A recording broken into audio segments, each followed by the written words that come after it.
एचसीओ के 25वें शिखर सम्मेलन में भाग लेते हुए मुझे खुशी हो रही है। हमारे शानदार स्वागत और आतिथ्य सत्कार के लिए मैं राष्ट्रपति श्री का हार्दिक आभार व्यक्त करता हूं। आज उज्बेकिस्तान का इंडिपेंडेंस डे है।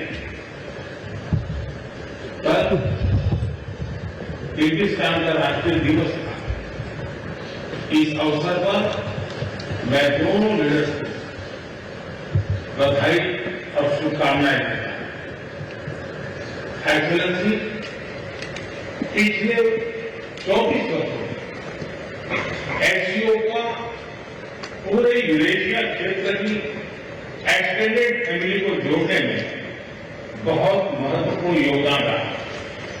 भारत ने एक सक्रिय सदस्य के रूप में हमेशा कंस्ट्रक्टिव और सकारात्मक भूमिका निभाई। एचसीओ को लेकर भारत की सोच और नीति 3 मुख्य स्तंभों पर आधारित है। एससीओ, एस सिक्योरिटी, सी कनेक्टिविटी, ओ अपॉर्चुनिटी। पहले स्तंभ एस यानी सिक्योरिटी के संदर्भ में मैं कहना चाहता हूं कि सुरक्षा, शांति और स्थिरता किसी भी देश के विकास का आधार है। किंतु इस मार्ग में आतंकवाद, अलगाववाद और अतिवाद बड़ी चुनौतियां हैं। आतंकवाद सिर्फ किसी देश की सुरक्षा ही नहीं बल्कि पूरी मानवता के लिए एक साझा चुनौती है। कोई देश, कोई समाज, कोई नागरिक अपने आप को इससे सुरक्षित नहीं समझ सकता। इसलिए आतंकवाद से लड़ाई में भारत ने एकजुटता पर बल दिया। इसमें एचसीओ रेड्स की बहुत महत्वपूर्ण भूमिका रही।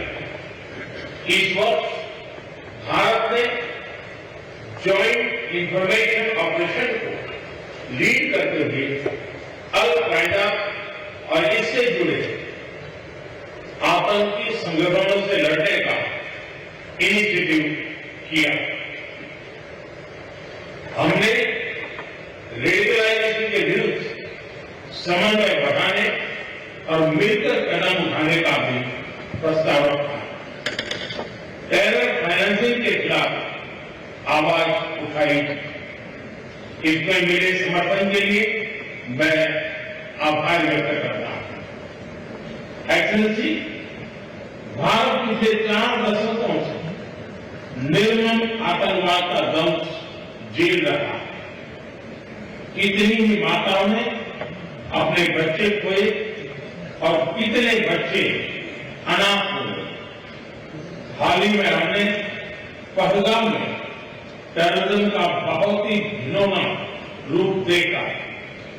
इस दुख की घड़ी में जो मित्र देश हमारे साथ खड़े रहे, मैं उनका आभार व्यक्त करता हूं। यह हमला केवल भारत की अंतरात्मा पर ही आघात नहीं था, यह मानवता में विश्वास रखने वाले हर देश, हर व्यक्ति को खुली चुनौती थी। ऐसे में प्रश्न उठना स्वाभाविक है, क्या कुछ देशों द्वारा आतंकवाद का खुलेआम समर्थन हमें स्वीकार्य हो सकता है? एक्सेलेंसी, हमें स्पष्ट रूप से और एक स्वर में कहना होगा कि आतंकवाद पर कोई भी डबल स्टैंडर्ड स्वीकार्य नहीं होंगे। हमें मिलकर आतंकवाद का हर रंग में, हर रूप में विरोध करना होगा। ये मानवता के प्रति हमारा दायित्व है। एक्सलेंसी, अब मैं दूसरे स्तंभ सी यानी कनेक्टिविटी पर अपने विचार रखना चाहूंगा। भारत का हमेशा से मत रहा है कि मजबूत कनेक्टिविटी से केवल व्यापार ही नहीं बल्कि विश्वास और विकास के द्वार भी खुलते हैं। इसी सोच के साथ हम चाबाहाट को और international north south transport corridor जैसे इनिशिएटिव पर काम कर रहे हैं। इनसे हम अफगानिस्तान और मध्य एशिया के साथ संपर्क बढ़ा सकते हैं। हमारा मानना है कि कनेक्टिविटी के हर प्रयास में संप्रभुता और क्षेत्रीय अखंडता का सम्मान होना चाहिए। यही एससीओ चार्टर के मूल सिद्धांतों में भी विदित है। Connectivity that bypasses sovereignty, losing trust and meaning. Excellency, तीसरा स्तंभ है ओ यानी opportunity. Opportunity for cooperation and reform. 2023 में भारत की अध्यक्षता के दौरान नई ऊर्जा और विचारों का संचार हुआ। स्टार्टअप और innovation, traditional medicine, youth empowerment, digital inclusion और शेयर्ड बुद्धिस्ट हेरिटेज जैसे नए विषयों को अपने सहयोग में जोड़ा। हमारा प्रयास था कि एससीओ को सरकारों के परे भी ले जाए।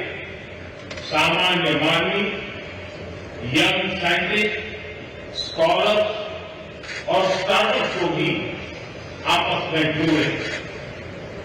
हमारे पीपल टू पीपल टाइम को दृढ़ता देने के लिए मैं आज एक और सुझाव रखना चाहूंगा। एससीओ के अंतर्गत एक सिविलाइजेशन डायलॉग फोरम बनाया जाए।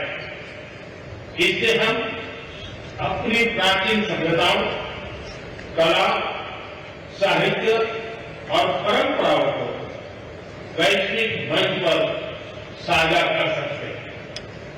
एक्सेलेंसी, आज भारत रिफॉर्म, परफॉर्म, ट्रांसफॉर्म के मूल मंत्र पर आगे बढ़ रहा है। कोविड हो या वैश्विक आर्थिक अस्थिरता, हमने हर चुनौती को अवसर में बदलने का प्रयास किया। हम लगातार वाइड रेंजिंग रिफॉर्म पर काम कर रहे हैं। इस देश में विकास के साथ साथ अंतर्राष्ट्रीय सहयोग के लिए भी नए अवसर खुल रहे हैं। मैं आप सभी को भारत की विकास यात्रा से जुड़ने के लिए आमंत्रित करता हूं। एक्सेलेंसी, यह खुशी की बात है कि एससीओ भी समय के अनुरूप इवॉल्व हो रहा है। ऑर्गेनाइज्ड क्राइम, ड्रग ट्रैफिकिंग और साइबर सिक्योरिटी जैसे समकालीन चुनौतियों से निपटने के लिए 4 नए केंद्र बनाए जा रहे हैं। हम इस रिफॉर्म ओरिएंटेड माइंडसेट का स्वागत करते हैं। वैश्विक संस्थानों रिफॉर्म के लिए एससीओ सदस्य आपसी सहयोग बढ़ा सकते हैं। संयुक्त राष्ट्र की 80वीं वर्षगांठ के अवसर पर हम एकमत होकर यूएन रिफॉर्म का आह्वान कर सकते हैं। ग्लोबल साउथ की आकांक्षाओं को आउटडेटेड फ्रेमवर्क में कैद रखना भावी पीढ़ियों के प्रति घोर अन्याय है। नई पीढ़ी के बहुरंगी सपनों को हम पुराने जमाने की ब्लैक एंड व्हाइट स्क्रीन पर नहीं दिखा सकते, स्क्रीन बदलने की होगी। एचसीओ मल्टीलेटरलिज्म और इंक्लूसिव वर्ल्ड ऑर्डर का मार्गदर्शक बन सकता है। मुझे खुशी है कि इस महत्वपूर्ण विषय पर आज एक स्टेटमेंट जारी किया जा रहा है। एक्सेलेंसी, हम सभी पार्टनर्स के साथ समन्वय और सहयोग के साथ आगे बढ़ रहे हैं। मैं एचसीओ के अगले अध्यक्ष किर्गिस्तान के राष्ट्रपति और मेरे मित्र प्रेसिडेंट जपारोव को शुभकामनाएं देता हूं। बहुत बहुत धन्यवाद।